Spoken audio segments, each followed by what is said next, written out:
오늘 창세기 24장 1절에서 9절까지의 말씀으로 마지막 남길 것, 마지막 남길 것이라는 제목으로 여러분과 말씀을 같이 나누고자 합니다. 여러분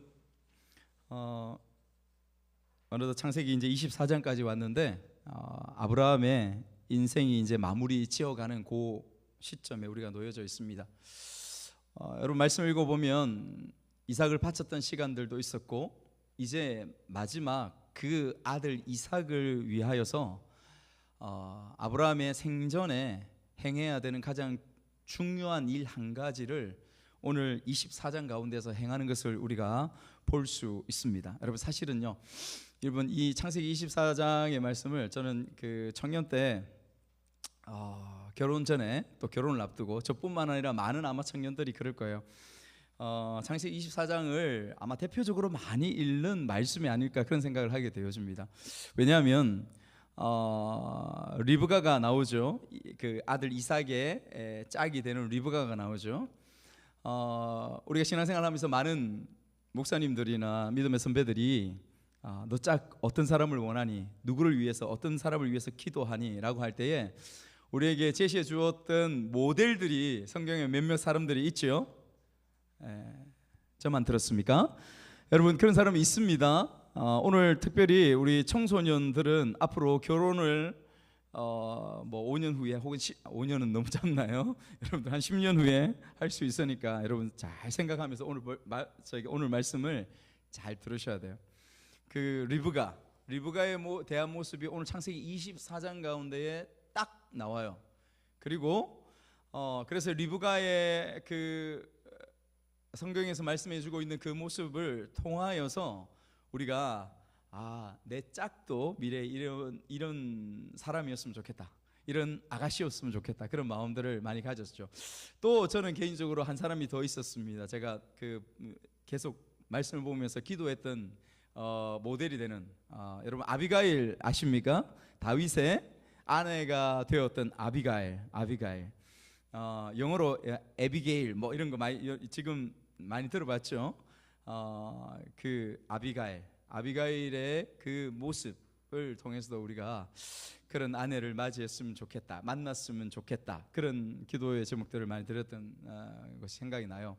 그래서 여러분 창세기 24장의 말씀을 이번 주와 다음 주 두 주에 걸쳐서 우리가 말씀을 한번 볼 건데 특별히 다음 주에는 이 아비가일의 모습을 통해서 우리 부모님들에게는 우리 며느리 혹은 사위, 또 우리 친구들 가운데는 내 미래의 짝, 돕는 배필, 어떤 사람이면 좋겠다, 그 모습을 이 리브가를 통해서 하나님께서 우리에게 힌트를 주시고 말씀해 주시는 부분들이 있습니다. 그래서 그것을 다음 주에 한번 같이 찾아보고 그렇게 가는 시간들이 되었으면 좋겠고, 오늘은 그 앞서서 우리가 말씀을 보는데 아브라함이 그 아들 이삭을 위해서 그의 인생 마지막 노년에 행하는 중요한 일, 중요한 결정을 우리가 한번 보고자 하는 것이죠.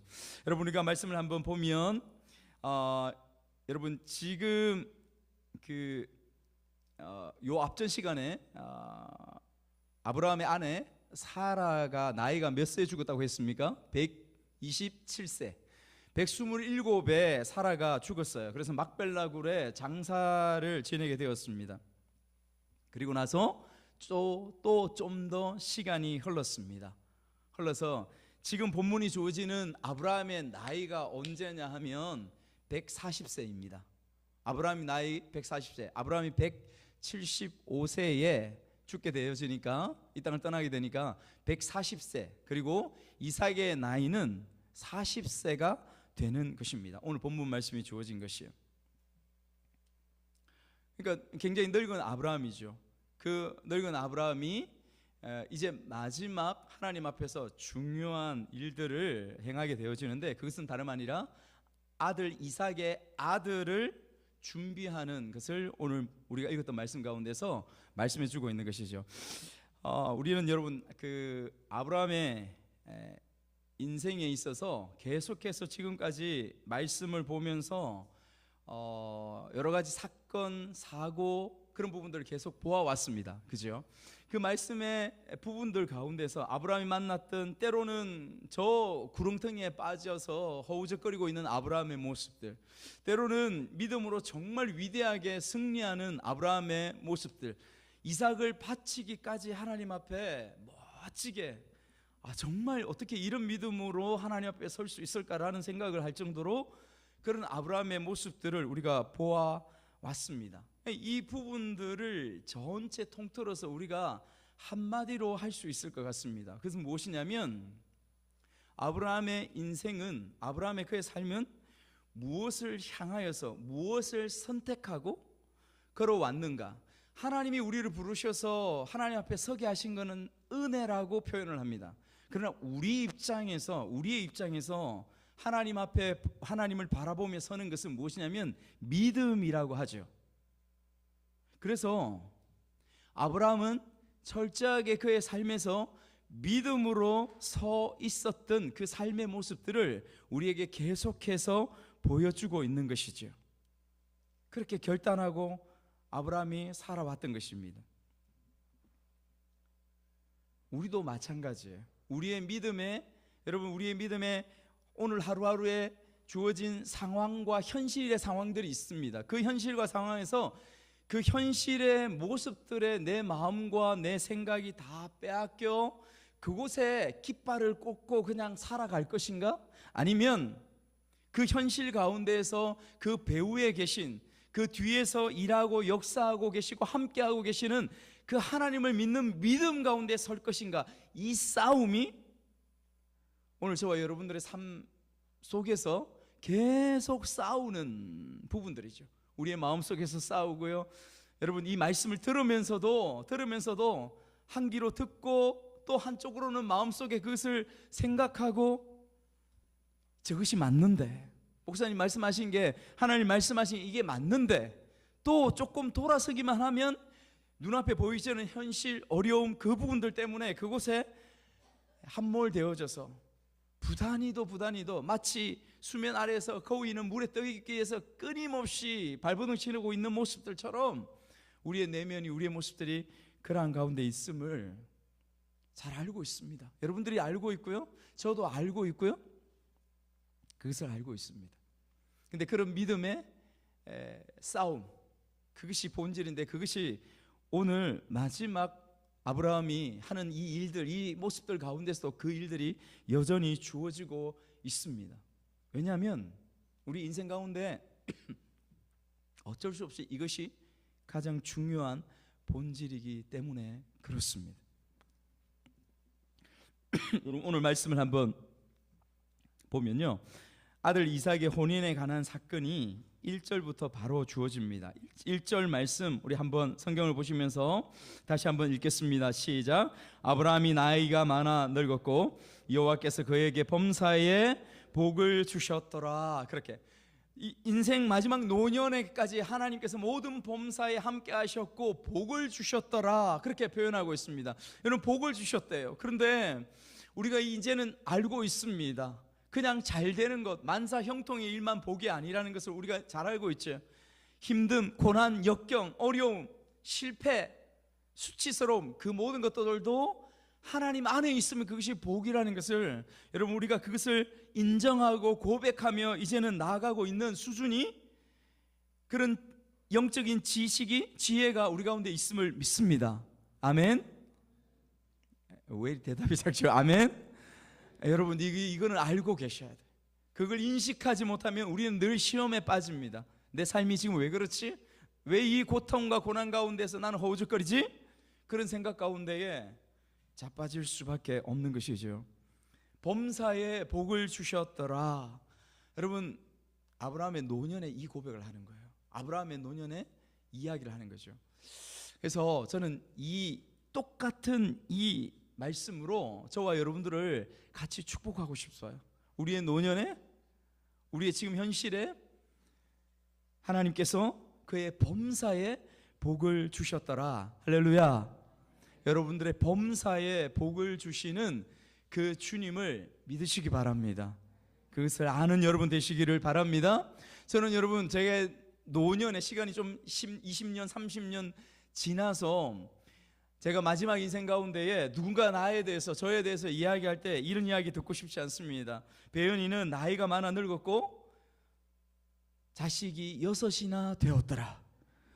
여러분, 이런 이야기 듣고 싶지 않습니다. 이런 이야기로 인생을 마무리하고 싶지 않습니다. 김배은은 하나님께서 김배은은 나이가 많아 늙었고 그래도 나름 건강하게 살다가 죽었더라. 부유하게 살다가 죽었더라.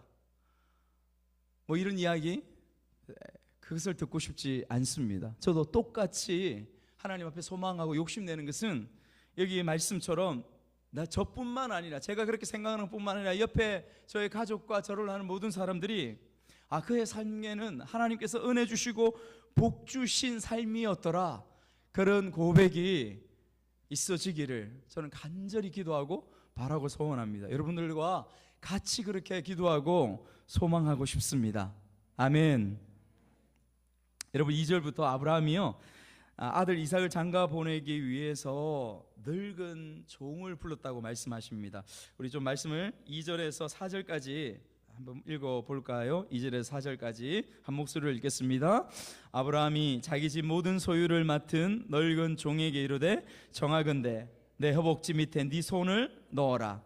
내가 너에게 하늘의 하나님 땅의 하나님이신 여호와를 가리켜 맹세하게 하노니, 너는 내가 거주하는 이 지방 가나안 족속의 딸 중에서 내 아들을 위하여 아내를 택하지 말고 내 고향 내 족속에게로 가서 내 아들 이삭을 위하여 아내를 택하라.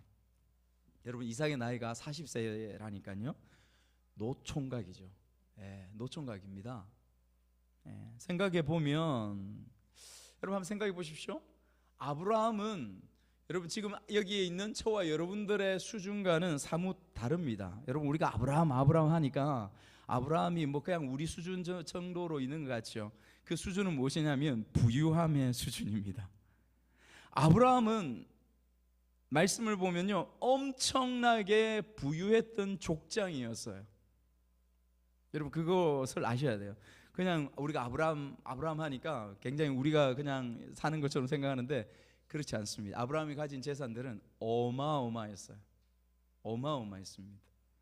그런 아브라함, 그런 영향력을 가진 아브라함이 그 가나안 땅에 살고 있을 때, 여러분 생각해 보십시오. 이삭을 얼마든지 장가 보낼 수 있고 얼마든지 쉽게 결혼할 수 있는 그런 부분들이 되지 않겠습니까? 그랄 왕 아비멜렉이나 수많은 사람들이 와서 너는 우리의 지도자라고, 헷 족속들이 와서 그렇게 고백하고 있지 않았습니까? 지난주에 그런 가운데서, 그 족속들 가운데서 얼마나 아름답고 이쁘고 한 그런 자매들이 얼마나 많이 있을까요? 근데 아브라함은 유독 그 아들 이삭을 결혼하고 장가 보내는데 굉장히 심사숙고하는 부분들을 우리가 여기서 볼 수 있죠.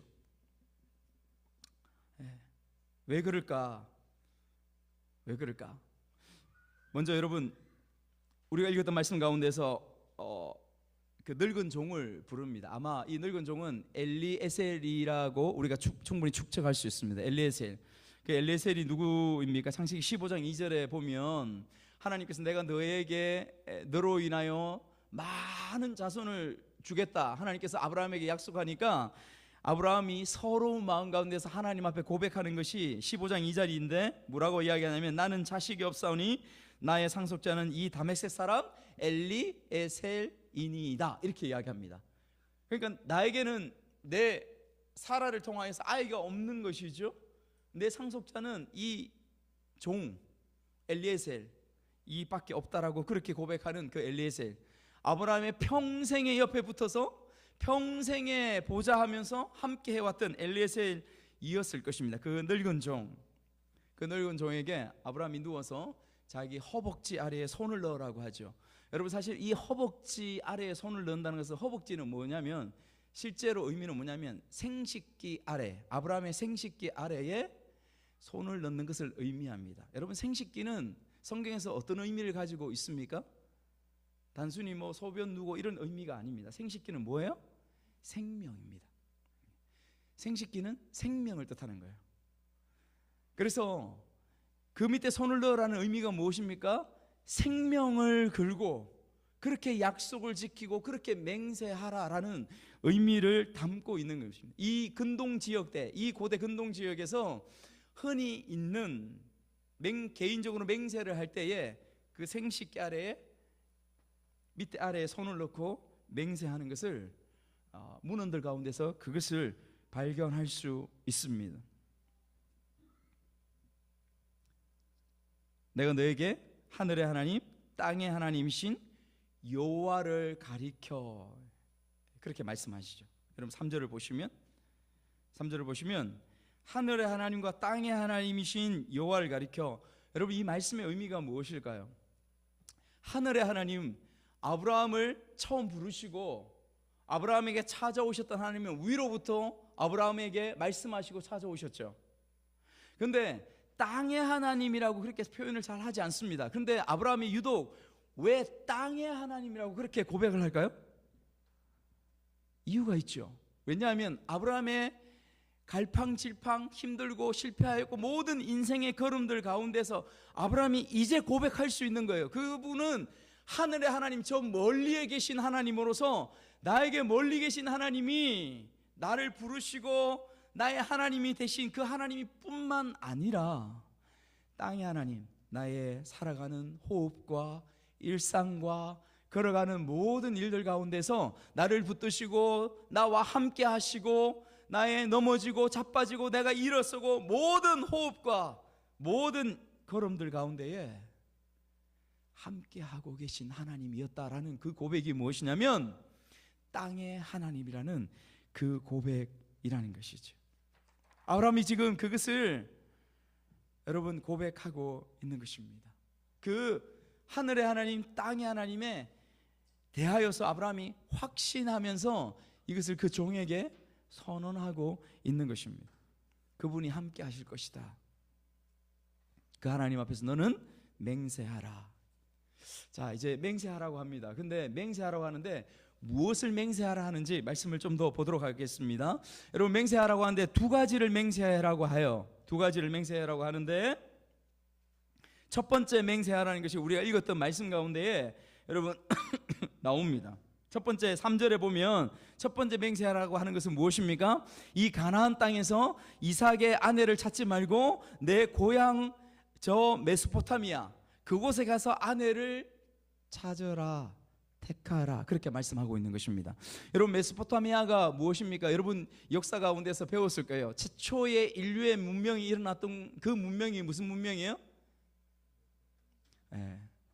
우리의 상식을 동원해서 첫 번째 문명, 인류의 문명이 일어났던 곳이 메소포타미아 문명이라고 하지 않습니까? 여러분 그곳이 메소포타미아예요. 티그리스 유프라테스 강이 만나서 흘러가는 그 밑에 삼각주 지역, 그것이 메소포타미아 문명입니다.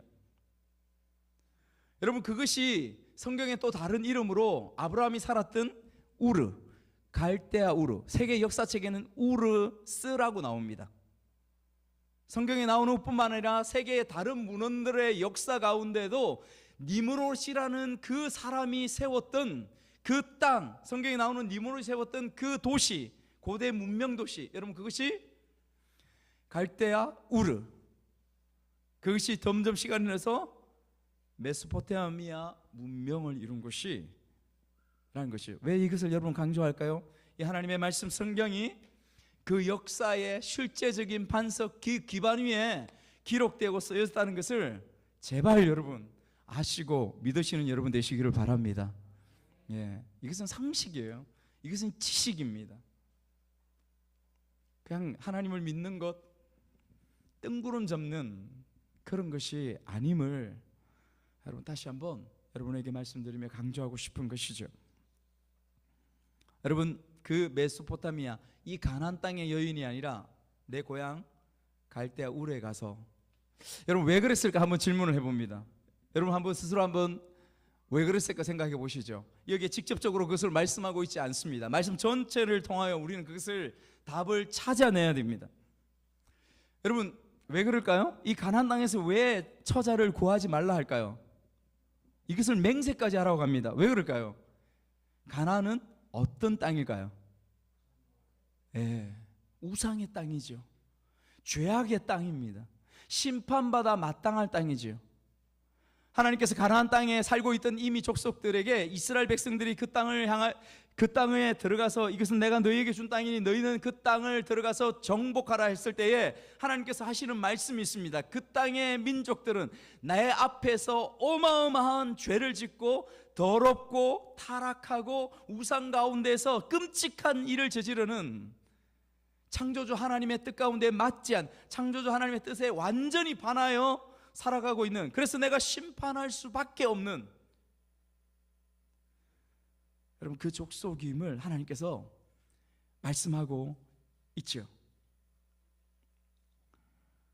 우상이 찬란했던 땅이었습니다. 그죠? 그러니 그 문화 가운데서 태어나고 자라고 했던 그 처자를, 그 아가씨를 여러분 아내로, 그 며느리로 맞이하는 것이 맞지 않는 것이죠. 하나님께서 이것을 원치 않으십니다. 아브라함 역시 이것을 원치 않는 것이죠.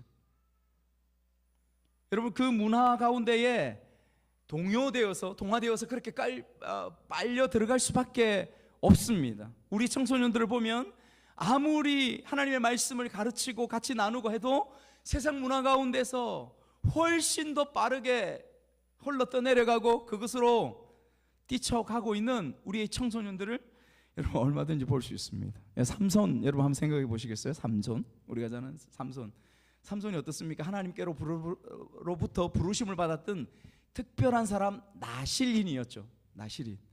그런데 그 삼손이 나중에 어떻게 됩니까? 가나안 그 이방 족속의 딸 들릴라의 무릎에 베개를 베고 자고 그곳에 가하면서 그는 타락하고 결국 비참한 최후를 맞이하게 되었다는 것을 우리가 말씀을 통하여 알 수 있지 않습니까? 솔로몬을 한번 생각해 보시겠습니까? 정말로 순수하게 하나님 앞에 섰던 솔로몬 아니었습니까? 맞습니까?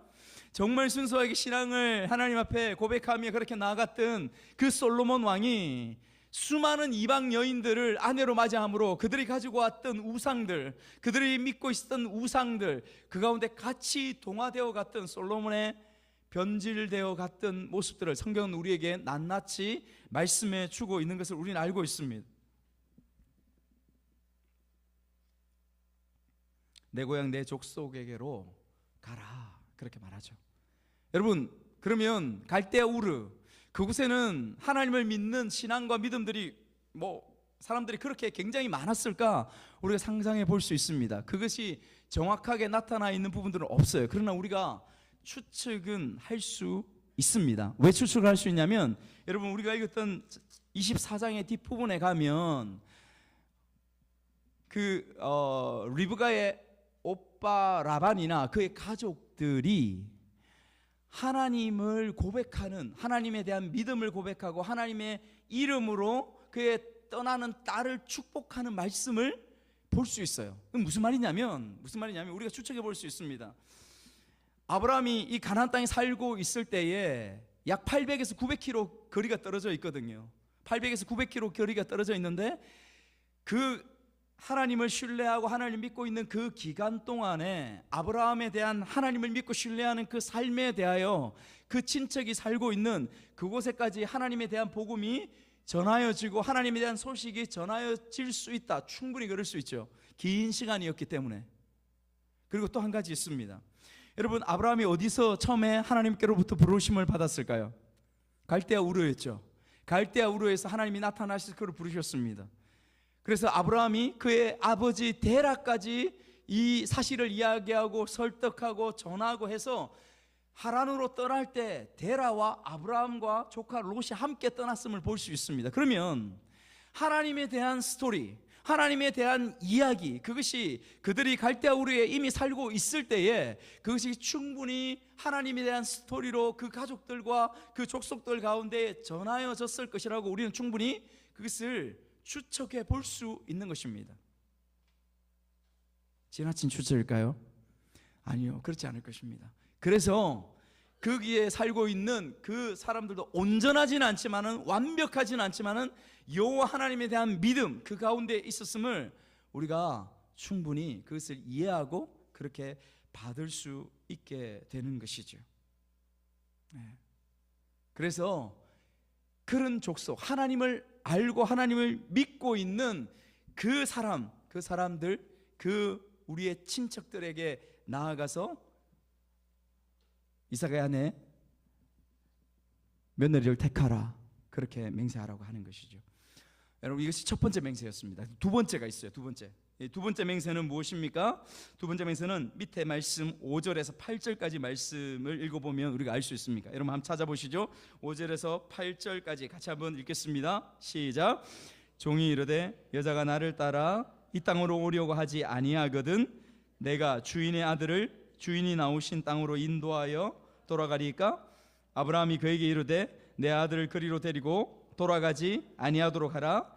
하늘의 하나님 여호와께서 나를 내 아버지의 집과 내 고향 땅에서 떠나게 하시고 내게 말씀하시며 내게 맹세하여 이르시기를 이 땅을 네 씨에게 주리라 하셨으니 그가 그 사자를 너보다 앞서 보내실지라. 네가 거기서 내 아들을 위하여 아내를 택할지니라.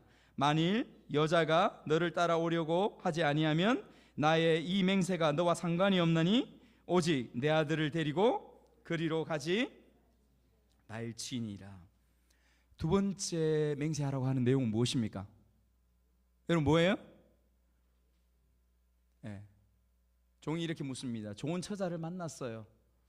좋은 처자를 만났으면, 그런데 가자고 했을 때 그 여인이 따라 나서지 않고 가지 않으면 어떻게 하죠? 어떻게 하죠? 여러분, 이것을 지금 종이 아브라함에게 묻는 것입니다. 그러면 이삭 도련님을, 그 여인이 나를 따라오려고 하지 않으면, 여러분 아까 말씀드렸죠, 800에서 900km예요. 자가용으로 가면 뭐 하루 만에 금방 가겠죠. 이 당시에는 이곳을 걸어가는데 한 달이 걸립니다.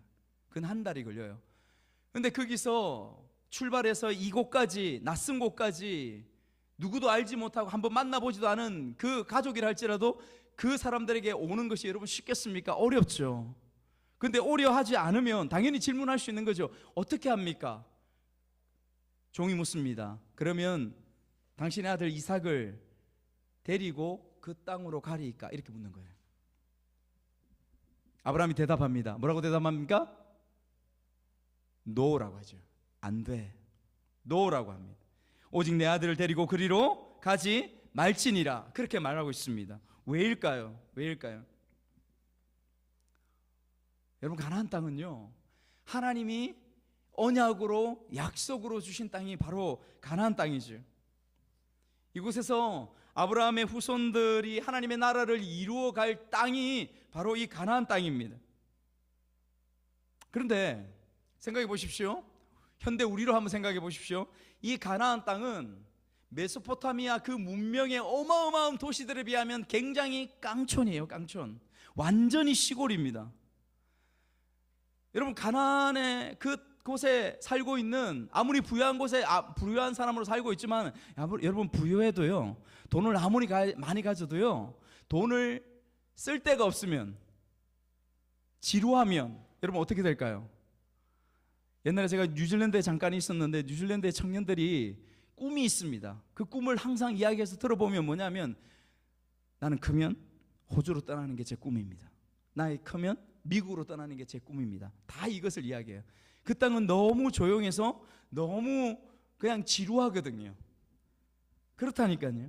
그것이 젊은 이삭에게도, 만약에 그 시골 깡촌에 있다가 저 우르의 그 메소포타미아의 어마어마한 도시를 나아가서 경험하게 되어지면, 여러분, 이삭의 지금까지 왔던 그 믿음과 그 가나안 땅에 대한 그 기억, 그 좋은 이미지가 어떻게 될까, 그런 부분들도 우리가 상상해 볼 수 있습니다.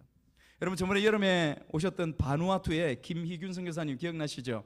그 두 아들이 같이 와서 찬양도 하고 그랬던 거 기억나십니까? 기억나십니까? 네, 얘들아 기억나니? 이름이 뭐였더라? 지명이하고 선유야? 명재.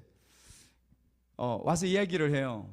한국에 와가지고 한 넉 달 있었거든요. 이번에 안식년으로 넉 달 있을 동안에 어디를 가봤겠습니까? 맥도날드도 가보고요, 그 백화점도 가보고요, 또 놀이공원도 가보고요. 저기 어디지? 서울에 무슨 놀이공원이죠? 예, 롯데월드가 아니고 저 큰 데 있지 않습니까?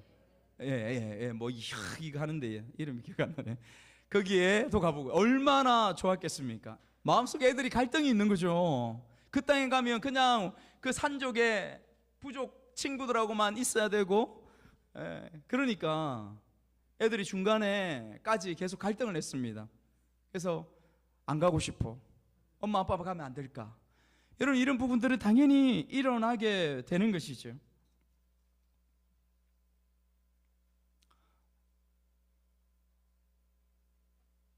그런 모습들 가운데 지금 이삭이 놓여져 있는 것이죠.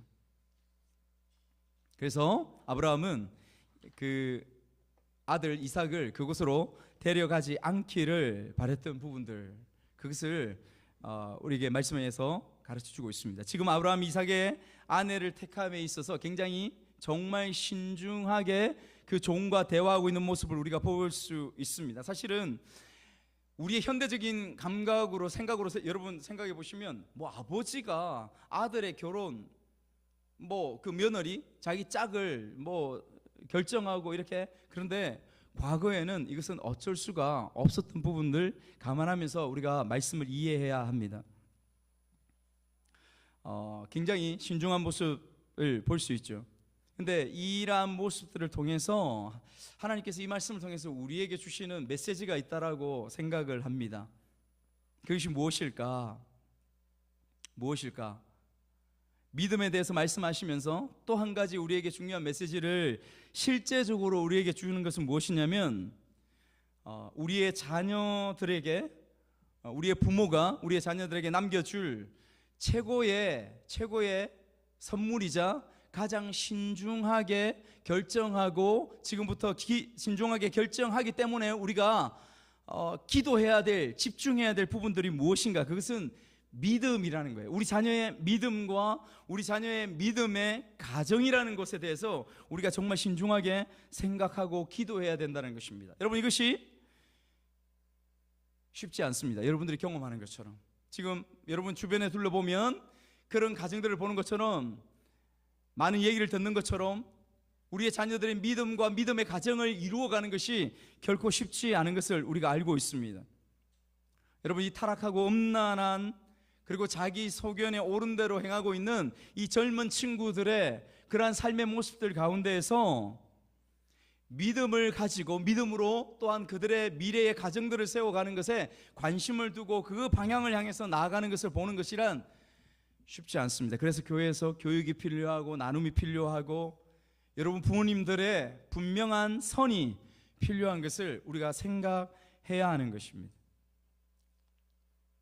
어렵지만 그래도 사랑하는 부모님들이 정말 중심에 두고 고민해야 될 부분들은 무엇이냐면, 내 아이가, 내 자녀가 믿음의 가정을 세워가는 것에 여러분 그것에 기도하고 목숨을 걸어야 하는 이유들이 있습니다. 지금 아브라함을 통해서 우리에게 말씀해 주시는 것처럼 여러분, 믿음의 가정을 이루지 않으면 또한 믿음으로 이 아이들이 청년이 되고 어른이 되지 않으면 어떤 일들이 벌어집니까? 어렵지 않습니다. 생명이 없어요. 살아가고 있는 것 같고 잘 살고 있는 것 같으나 그러나 본질적으로는 생명이 없습니다. 생명이 없는 가정을 이루면서 그렇게 살아갈 수밖에 없는 것이죠.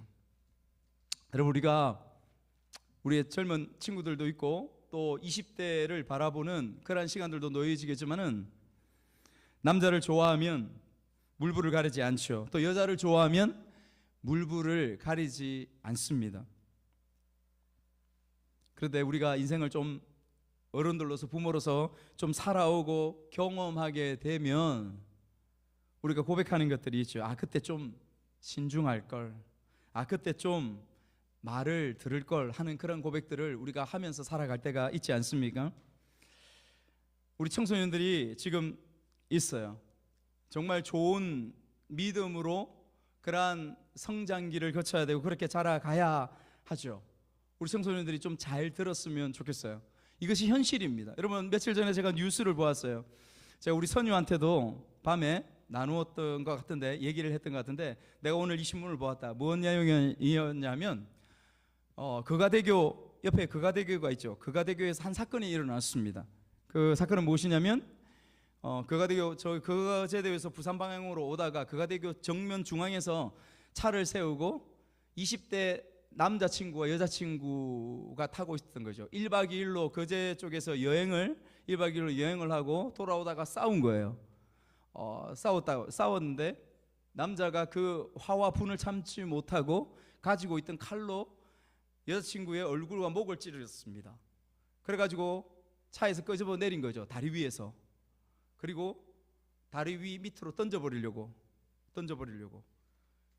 가까스로 여자가 밀쳐내고 도망하면서 쫓아오는 차들에게 도움을 구하고 그 사람은 결국 경찰에 잡혔습니다.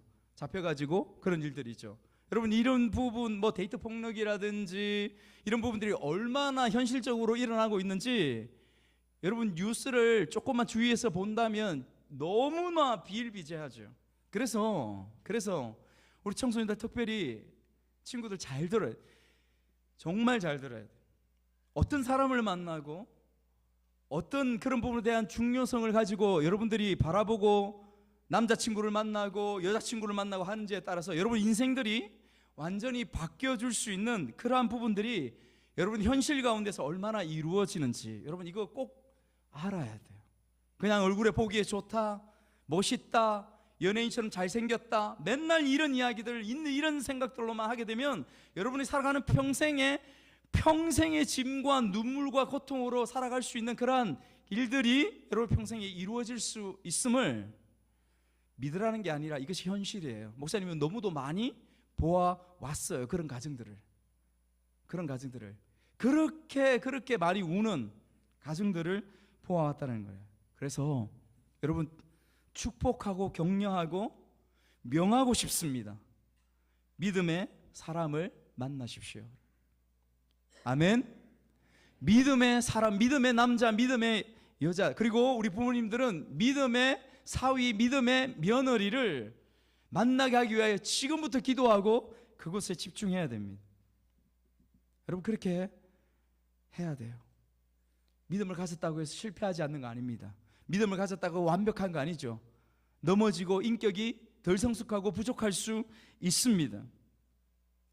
그러나 그럼에도 불구하고 예수가 그 남자 가운데에, 그 총각 가운데에, 그 여자의 마음속에 예수 그리스도가 그 마음속에 있다면 그의 주인이 그 자신이 아니라 하나님이라면 부족함이 있어도 연약함이 있어도 그는 언젠가 반드시 하나님 붙드시고 하나님의 놀라운 가정과 그 자리 가운데에 서게 할 줄 믿습니다.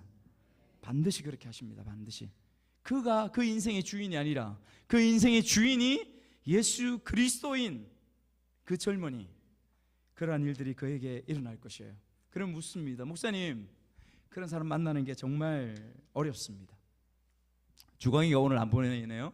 주중에 월요일날 주광 형제 친구를 만났어요. 제가 초등학교 때 가르쳤던 애들입니다. 그런데 주광이 이제 남자친구들이 있는데 그 남자친구들이 결혼을 해요. 대부분 다 짝지가 있습니다. 그래서 두 녀석이 곧 다음 주, 그 다음 주 이렇게 결혼을 하기 때문에 와서 목사님 식사 대접하고 인사한다고 만났어요. 만났는데 그 친구들이 하는 이야기를 합니다. 우리가 이미 알고 있는 거지만은 목사님 그 큰 교회도요 남녀 비율이 7대3이래요. 여자가 7, 남자가 3. 그러니 필연적으로 알게 되는 것은 무엇이에요? 교회에 자매들이 그렇게 많음으로 인해서 교회에서 짝을 다 만날 수 없다라는 답이 나오는 것이죠. 그러면 목사님, 우리 자매들은 물을 수 있죠. 교회에서 결혼할 수가 없습니다. 교회에서 짝지를 만날 수 없죠. 여러분 이런 가운데 어떻게 우린 답을 할까요? 저는 이렇게 고민하고 싶습니다. 내가 만약 지금 믿지 않는 남자친구, 내가 믿지 않는 남자와 나중에 결혼한다 할지라도 끊임없이 마음속에 거룩한 비전을 가져라. 거룩한 꿈을 꾸고 소망을 가져라. 어떤 거룩한 비전요? 내 가정이 반드시 믿음의 가정 위에 세워질 것이다. 할렐루야. 내 가정이 반드시 믿음의 가정 가운데 서서 내 남편과 내 자녀가 함께 하나님의 거룩한 가정을 이루게 될 거야. 이 비전 가운데에 기도하며 꿈꾸며 나아가야 하는 것이, 여러분, 내가 지금 당장 믿음의 형제를 만나지 못한다 할지라도 우리의 마음속에 품어야 될 그러한 거룩한 비전인 줄 믿습니다. 정말 중요한 거예요. 정말 중요해요. 정말 중요해요. 여러분들의 행복과 여러분들의 신앙의 길, 하나님 앞에 서가는 그 길이 그곳에 여러분 놓여 있는 것이죠. 실제로 그런 고백들을 많이 하지 않습니까? 많은 집사님, 많은 권사님, 집사님, 권사님들이 그런 고백을 합니다. 정말 저 사람 애먹이었는데, 정말 저 사람 평생 힘들게 했는데 10년, 20년, 30년, 40년 지나면서 처음에는 교회 바깥에까지 차만 태워다 주다가 나중에 또 시간 지나서 안으로 들어와서 밥 한 숟가락 먹고 가다가 이제는 어느덧 들어와서 예배를 드리고 있네요. 어느덧 들어와서 집사가 되었네요. 어느덧 저 사람이 교회의 장로가 되었습니다. 여러분, 제가 정말 많이 들었던 고백이거든요. 믿음의 승리 아닙니까? 이 비전을 가진, 그 가정에 대한 비전과 꿈을 가진 그분들이 기도하며 주님 앞에 나아갈 때 이러한 일들이 우리 가운데 일어나게 될 것을 확신합니다. 말씀을 정리하도록 하겠습니다. 아브라함은 신중했어요. 정말 말씀을 보면 신중하고 그렇게 결단해 나아갔던 부분들을 보게 되어지죠. 내 자신뿐만 아니라 나의 자녀에게 믿음과 또 믿음의 가정을 유산으로 남기는 것만큼, 아브라함의 인생의 마지막 가운데에서 그것만큼 중요한 것은 결코 없었습니다. 그렇지 않겠습니까? 부모로서, 아버지로서. 여러분, 여러분들에게, 부모이신 여러분들에게 묻고 싶습니다. 나는 부모인 여러분들은 지금 여러분들의 자녀를 양육하면서 무엇을 기도하고 무엇을 소망하면서 살아가고 계십니까? 우리 청소년들이 이곳에 있습니다. 청소년 여러분, 불과 4년 5년만 지나면 여러분들은 청년이 되어져요. 누군가를 사랑하고 누군가를 만나며 결혼을 꿈꾸고 그렇게 나아갈 것입니다. 여러분들에게 먼저 묻고 싶습니다. 우리 청소년들에게, 여러분들은 예수 그리스도를 여러분의 구주로 영접하셨습니까? 아멘? 대답이 없어요. 아니에요? 아멘? 여러분들 마음속에 예수 그리스도가 여러분들의 주인이십니까? 아멘? 얘들아, 너희들 지금까지 어떻게 달려왔는데 이러니?